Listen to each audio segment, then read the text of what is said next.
This is how I chose to steek the throwback sweater. This work in progress was done in Madelinetosh. The throwback sweater, here's a fantastic screenshot of it, is available on Ravelry for download. It's a pay pattern.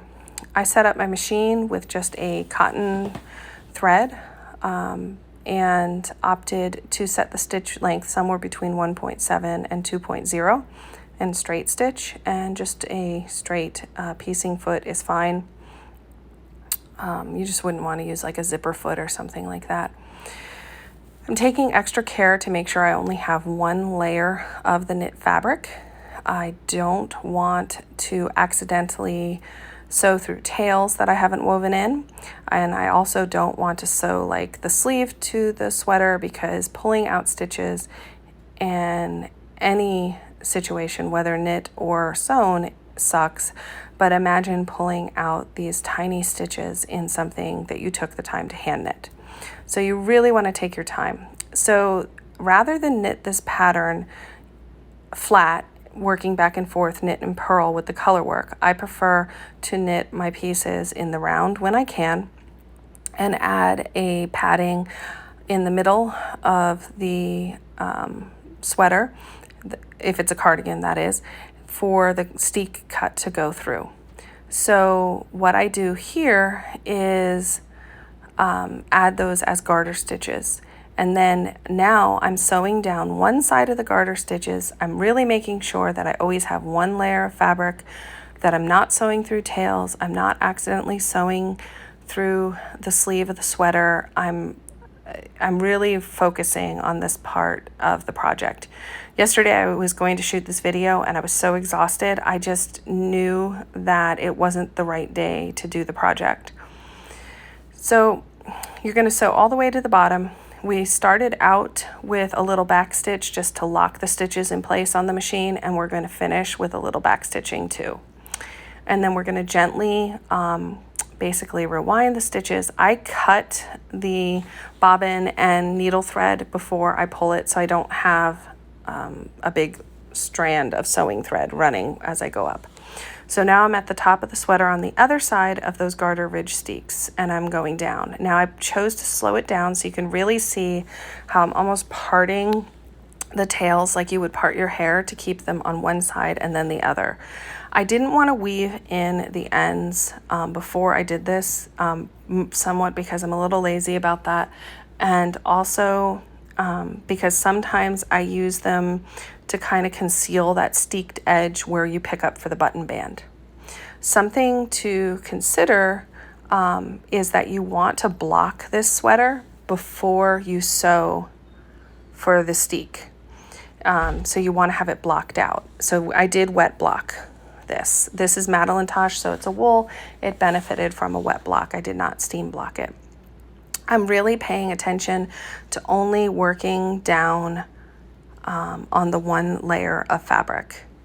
So how I would convert a pattern to knitting in the round would be, I would add 5 to 7 stitches in the center where the button band will go, and then I would knit in the round, always knitting those as garter. I would drop the color if the color did not repeat the following row. If it repeated, I would carry it through and knit the center, either stitch number 3 or stitch number 4, depending if I was using 5 or 7 stitches for the garter ridge, as I knit through to the next round of the sweater, if that makes sense. This pattern, the throwback pattern, only has the knit on the knitting colorways, multiple colors, Fair Isle, on the yoke. So there's no stranded color work after you get past the yoke. So here I am rather painfully and arduously trying to determine how to get this loop of fabric out without snagging it either on the foot of the machine or the needle. I didn't want to get a piece of my knitting like hooked or looped up in that, so that's why I'm doing that so slowly.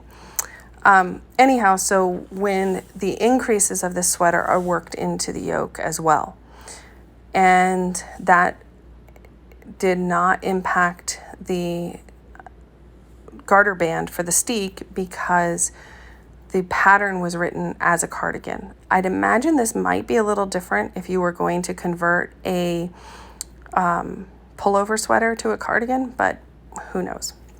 So you're going to want something firm to cut onto to put between the layers so you don't accidentally cut the back of your fabric. And good scissors. I'm a Ginger girl.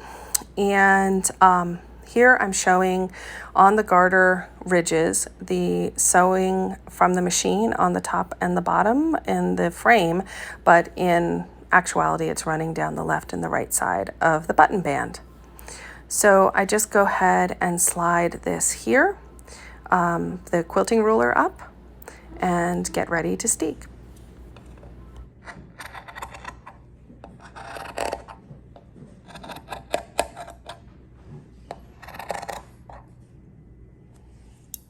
It's a very distinct sound, and if it's a sound that scares you, there's my son off in the background trying to see what I'm doing.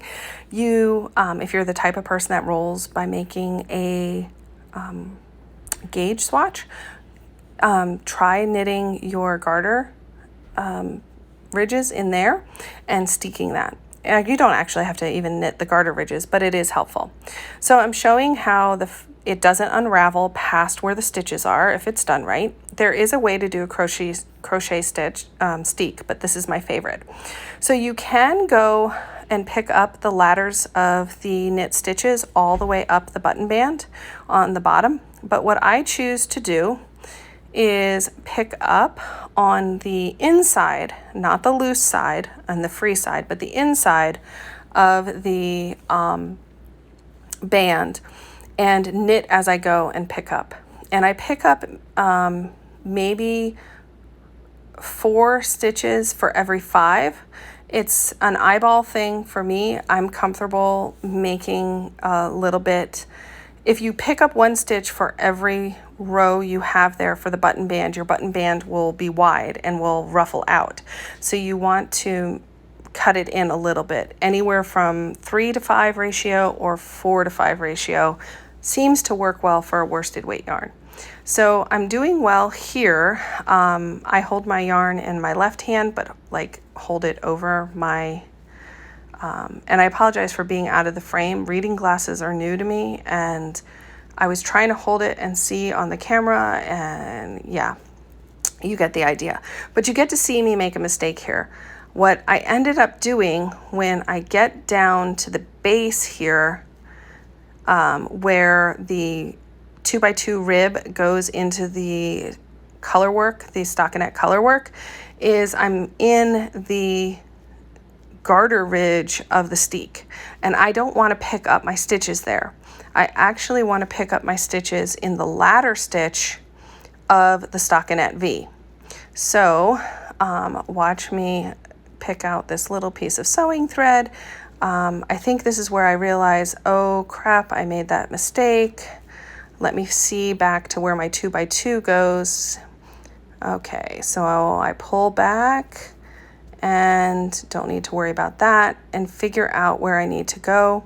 Just kind of feeling around, making sure I didn't lose any stitches that I didn't want to. So now I'm in there and I'm picking up where the ladder is.